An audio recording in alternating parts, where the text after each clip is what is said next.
কেন? মানুষ কি কোনো উল্টাপাল্টা কোনো কিছু খাইছে যে এত সুন্দর ঘর বাড়ি দালান কোঠা থুই এসি রুম থুইয়া মানুষ প্রকৃতির মাঝে এসে থাকবে? মানুষ আবার প্রকৃতিকে ভালোবাসবে, প্রকৃতির সান্নিধ্যে আসবে, প্রকৃতির মাঝে সময় কাটাবার চেষ্টা করবে।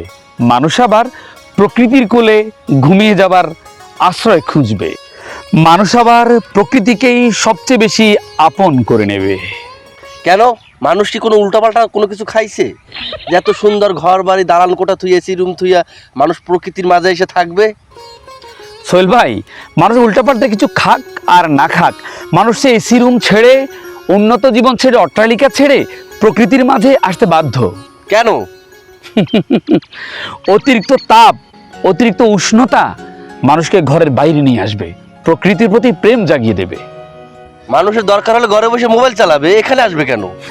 সেই সুযোগও তো আর নাই, কারণ মোবাইল চালাতে হলে ফ্যান লাগবে, এসি রুম লাগবে, সেখানে বসে বসে মোবাইল চালাতে হবে। তাছাড়া বিদ্যুৎহীনতার যে অবস্থা, লোডশেডিংয়ের যা অবস্থা, মোবাইলের চার্জ ফুরিয়ে গেলে সে মোবাইলটাকে টুস করে ফেলে দিয়ে দৌড়ে এসে প্রকৃতিতে সময় কাটাবে। দরকার হয় ছাদে গিয়ে হাওয়া খাবো। হাসালেন সোহেল ভাই, আমাকে আপনি হাসালেন। আমি হাসতে বাধ্য হচ্ছি। সেই সুযোগ তো যারা বাড়ি করেছে, যারা অট্টালিকা গড়েছে, উন্নত জীবনায়োজন করেছে, তারা প্রথমেই শেষ করেছে। বাড়ি করার জন্য, উন্নত জীবনযাপন করার জন্য তারা সমস্ত গাছ কেটে ফেলেছে। হাওয়া যে আসবে কোথা থেকে আসবে? যেহেতু গাছ নেই, হাওয়াও নেই, আসমান থেকে তো রোদ নামে, হাওয়া নয়। লোডশেডিং, বৃক্ষ নিধন, এভাবে তো কখনো ভেবে দেখিনি। আমাদেরকে ভাবতে হবে, বুঝতে হবে, প্রকৃতিহীনতা, বৃক্ষনিধন, প্রকৃতির কাছ থেকে দূরে গিয়ে উন্নত জীবন খোঁজা, শান্তি খোঁজা, এটা কখনো হতে পারে না।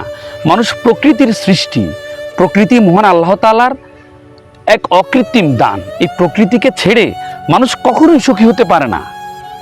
আমরা প্রকৃতির মাঝে দেয়াল তৈরি করেছি, প্রকৃতি থেকে দূরে চলে গেছি। এখন সেই সময় আবার ফিরে আসছে।